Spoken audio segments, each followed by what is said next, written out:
परम सत्कार्यो गुरु प्यारी सात संगत जी, राधा स्वामी जी।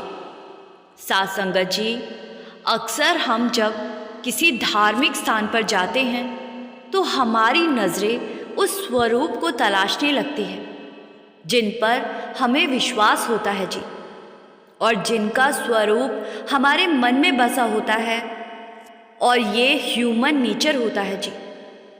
मान लो अगर कोई हनुमान जी का भक्त है और वो कृष्ण जी के मंदिर में जाता है तो वहाँ उसका मन कृष्ण जी की भक्ति तो करेगा ही, लेकिन साथ साथ उसके मन में हनुमान चालीसा या हनुमान जी से अरदास चल रही होती है जी, क्योंकि उसके दिलो दिमाग में तो सिर्फ और सिर्फ हनुमान जी बसे हुए होते हैं जी, और उसकी आंखें कृष्ण जी की प्रतिमा में भी हनुमान जी को देखने की कोशिश करती है जी।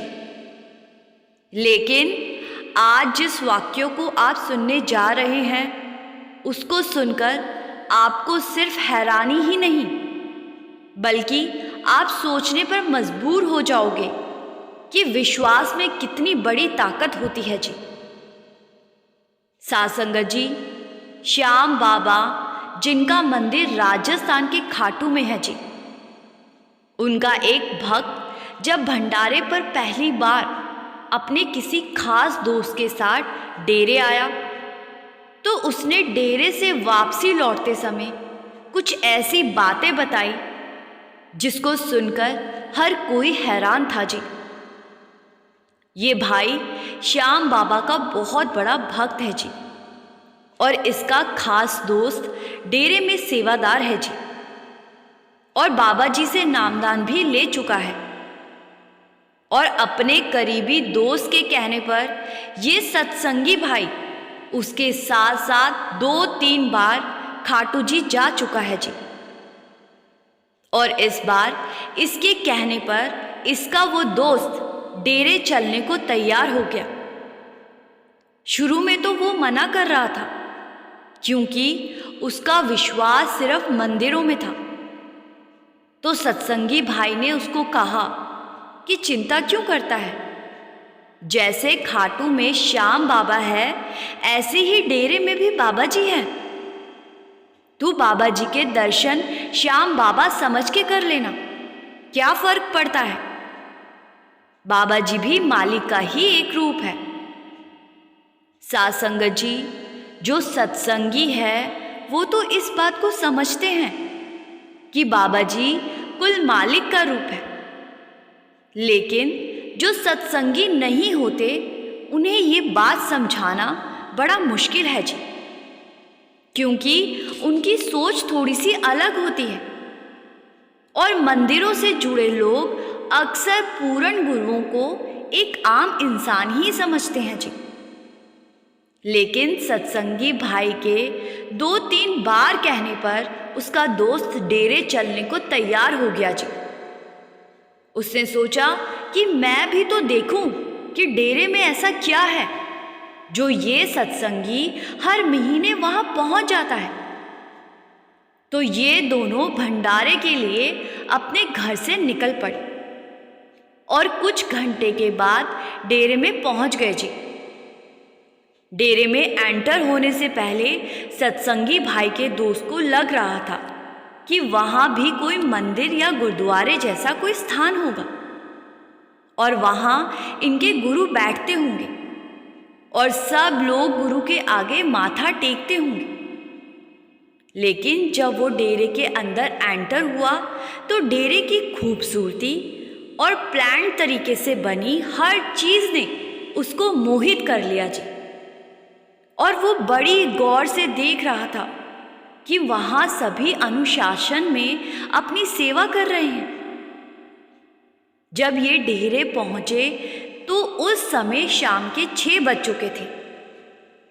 उस रात सत्संगी भाई ने अपने दोस्त को भोजन भंडार में खाना खिलाया और दोनों सो गए जी। और अगले दिन सुबह सत्संगी भाई वहाँ सेवा करने लगा और शाम के 4 बजे ये दोनों सत्संग पंडाल में पहुंच गए जी, क्योंकि वहाँ बाबा जी के ओपन कार दर्शन और सवाल जवाब होने थे जी। जब सत्संगी भाई के दोस्त ने पंडाल के अंदर का नज़ारा देखा तो वो देखता ही रह गया जी। लाखों लोग उस पंडाल में अनुशासन से बैठे थे और ये सब चीज़ें उसको बड़ी अच्छी लग रही थी जी। लेकिन साथ संगत जी, जैसा मैंने आपको शुरू में बताया था, हम किसी भी धार्मिक स्थान पर चले जाएं, लेकिन हमारी नज़रें उस स्वरूप का इंतज़ार कर रही होती हैं जिस पर हमें पूर्ण विश्वास होता है जी। पंडाल के अंदर का नज़ारा तो सत्संगी भाई के दोस्त की आंखें देख ही रही थी, लेकिन उसका मन खाटू श्याम जी के मंदिर में कहीं खोया हुआ था जी। मन की आंखों से वो अपने श्याम बाबा को ही याद कर रहा था जी। लेकिन अब इस भाई के साथ वहाँ पंडाल में एक चमत्कार होने जा रहा था जी, जिसकी इसने कल्पना भी नहीं की थी। जब बाबा जी ने संगत को दर्शन देने शुरू किए तो इस भाई के मन में, क्योंकि श्याम बाबा का स्वरूप चल रहा था, तो इसकी बाहरी आंखें बाबा जी में श्याम बाबा के स्वरूप को देखने लगी जी। और ये स्वरूप को देखकर इतना खो गया कि जब तक बाबा जी की कार आंखों से ओझल नहीं हो गई तब तक इसकी नज़रें बाबा जी को देखती रही।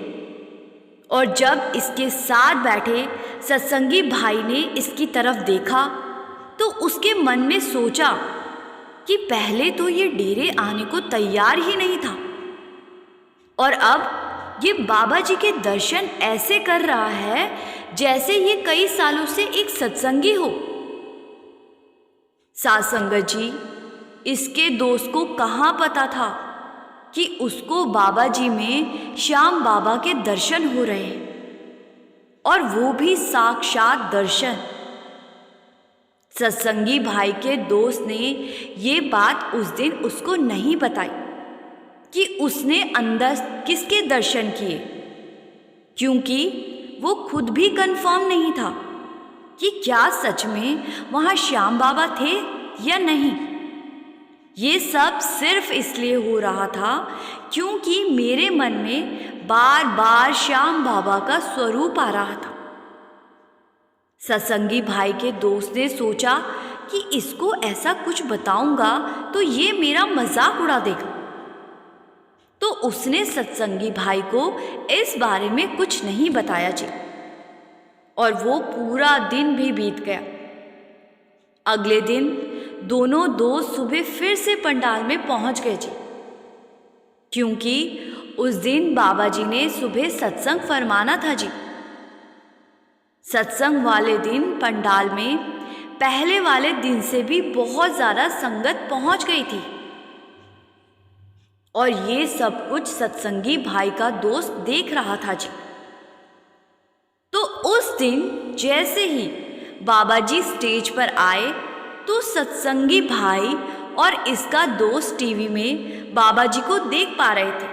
सत्संगी भाई के दोस्त को इस बार फिर से श्याम बाबा का स्वरूप नजर आने लगा।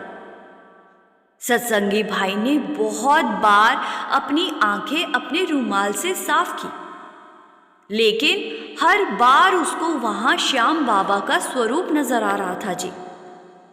और पूरे सत्संग के दौरान सत्संगी भाई का दोस्त लगातार टीवी पर देखता रहा जी, और उसने एक पल के लिए भी अपनी गर्दन इधर उधर नहीं की जी।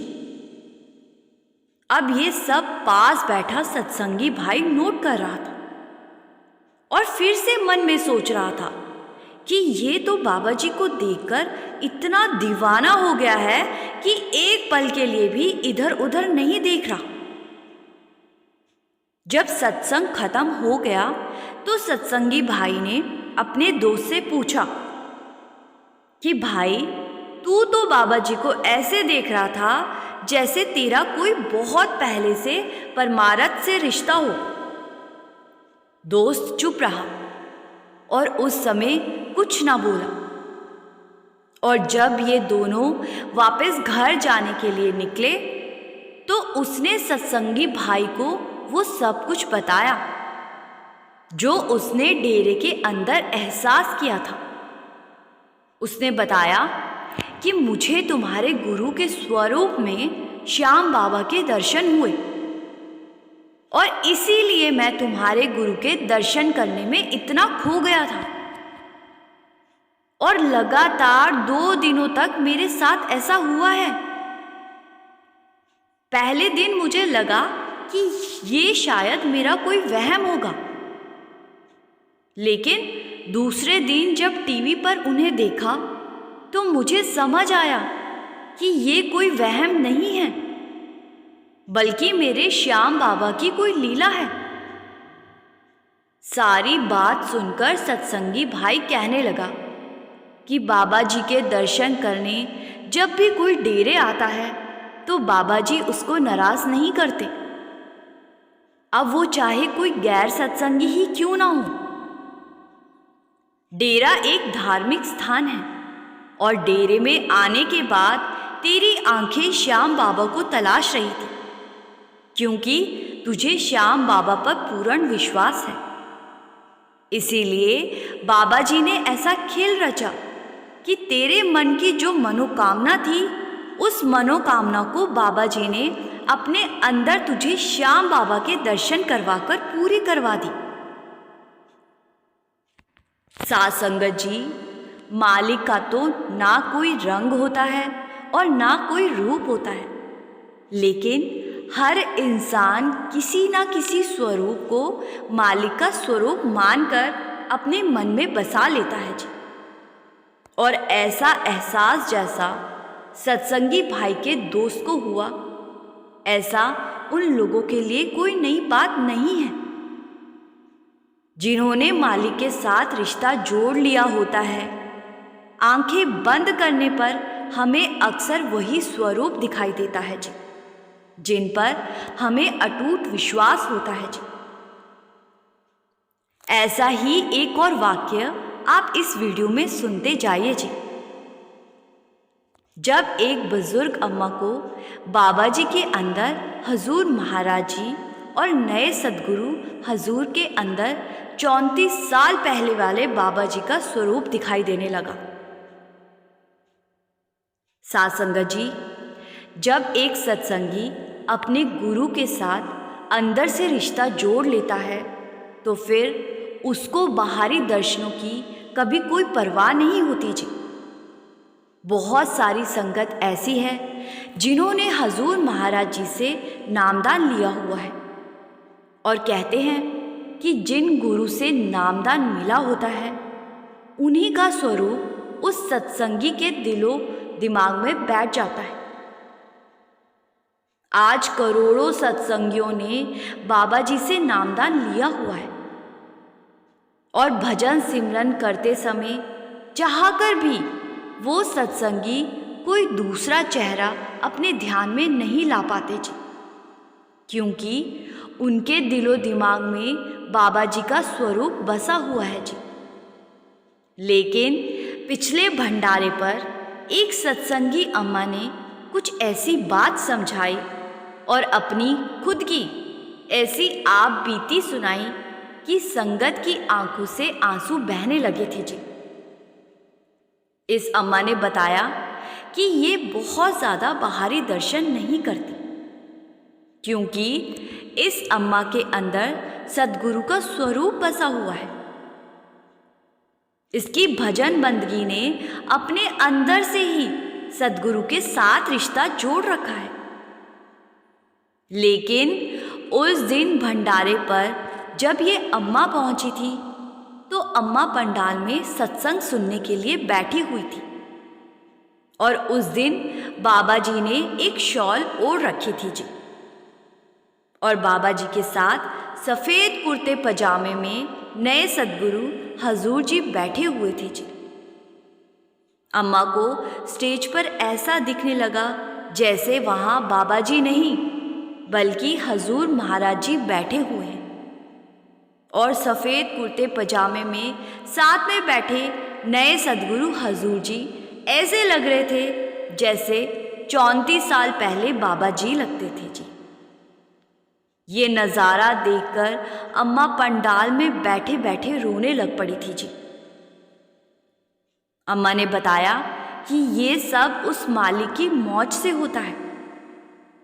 बाबा जी ने किसको अपने अंदर किसके दर्शन करवा देने हैं, ये बाबा जी की मौज है जी। बहुत सारी संगत हजूर महाराज जी से जुड़ी हुई है और ये अम्मा भी उन्हीं में से एक है जी। अब उस दिन पता नहीं बाबा जी की क्या मौज हुई जो बाबा जी ने खुद के अंदर इस अम्मा को हजूर महाराज जी के दर्शन करवा दिए जी। अम्मा ने संगत को समझाया कि गुरु एक ही होते हैं, बस शरीर अलग अलग होते हैं। गुरु तो शब्द रूपी होते हैं और गुरु की अपनी मौज होती है। वो अपने अंदर किसके दर्शन करवा देते हैं ये किसी को नहीं पता जी। साथ संगत जी, ये बात तो बिल्कुल सही है कि गुरु अपनी मौज में हो तो कुछ भी कर सकते हैं। और बहुत बार शायद आपके साथ भी ऐसा हुआ होगा जब हमारे मन में कोई सवाल होते हैं और उस दिन अगर हम बाबा जी के सवाल जवाब प्रोग्राम या सत्संग सुनने जाते हैं तो वहाँ बहुत सारी बातें बाबा जी ऐसी कह देते हैं कि हमारे मन में उठ रहे प्रश्नों के उत्तर बिना बाबा जी से सवाल किए ही मिल जाते हैं जी। बहुत बार संगत ऐसा बता चुकी है कि ऐसा उनके साथ हो चुका है। एक बीवी ने बताया कि उसके बच्चे सत्संग सेवा में नहीं जाते और उस दिन बिल्कुल यही सवाल किसी ने बाबा जी से पूछ लिया और उस बीवी को बिना पूछे ही उसके सवाल का जवाब मिल गया जी। साथ संगत जी, ऐसा सच में होता है। पता नहीं एक पूर्ण संत के सत्संग में ऐसी क्या शक्ति होती है कि संत महात्मा सत्संग में जाने वाले हर एक सत्संगी के मन में उठ रहे सवालों को पहचान लेते हैं जी और उन्हीं सवालों के जवाब सत्संग में दे देते हैं जी। एक बार एक बहुत अमीर आदमी मन की शांति पाने के लिए एक पूर्ण संत के सत्संग में पहुंच गया।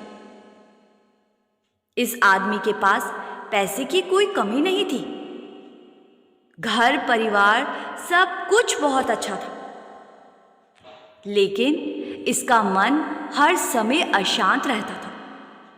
तो एक दिन अपनी माँ के कहने पर यह आदमी एक पूर्ण संत का सत्संग सुनने डेरे पहुंच गया जी।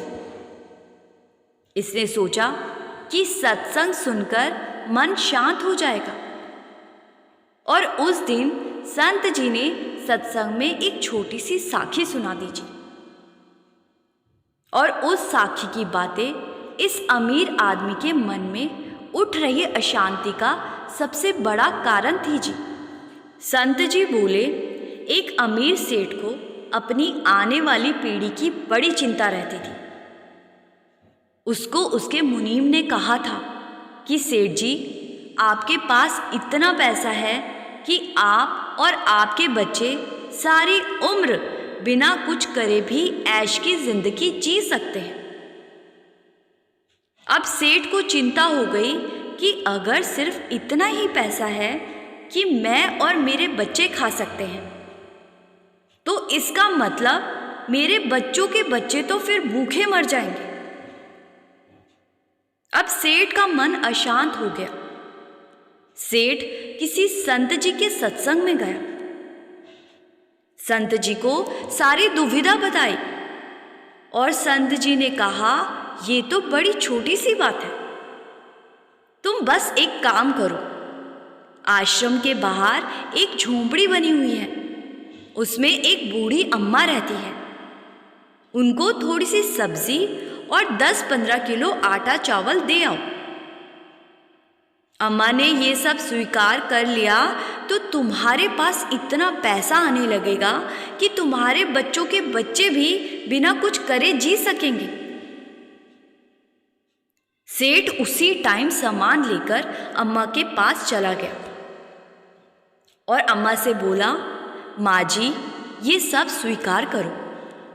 अम्मा कहने लगी कि बेटा, आज का खाना तो मैंने खा लिया।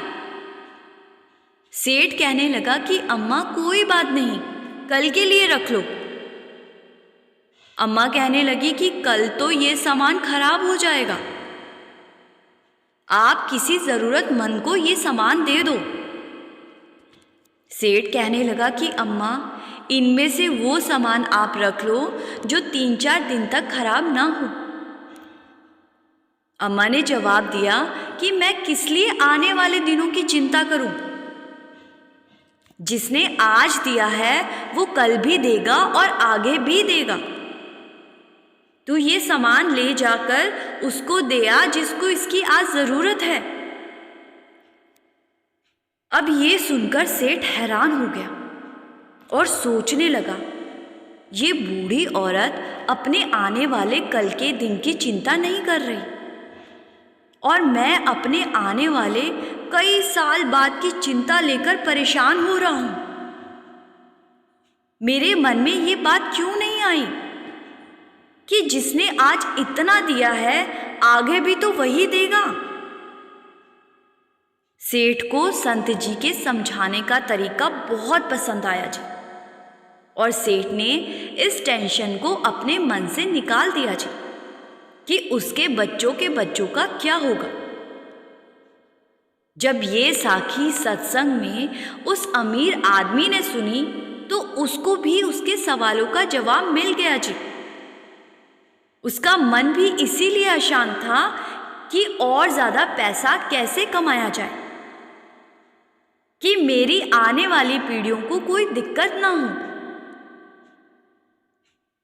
एक ही सत्संग ने इस अमीर आदमी को परेशान कर रहे सवाल का जवाब दे दिया जी। और पहले ये हर समय अशांत रहता था, लेकिन बाद में बहुत खुश रहने लगा जी। साथ संगत जी, अगर आप अपना कोई एक्सपीरियंस हमारे साथ शेयर करना चाहते हो तो कमेंट में ज़रूर कीजिए जी। इसी के साथ मैं आपसे विदा लेती हूँ जी। फिर मिलेंगे एक नए वीडियो के साथ जी। वीडियो को शेयर करने की सेवा ज़रूर किया कीजिए जी और कमेंट में राधा स्वामी लिखकर संगत के अपने इस चैनल रूहानी सफ़र को सब्सक्राइब करना मत भूले जी। गुरु प्यारी साथ संगत जी, राधा स्वामी जी।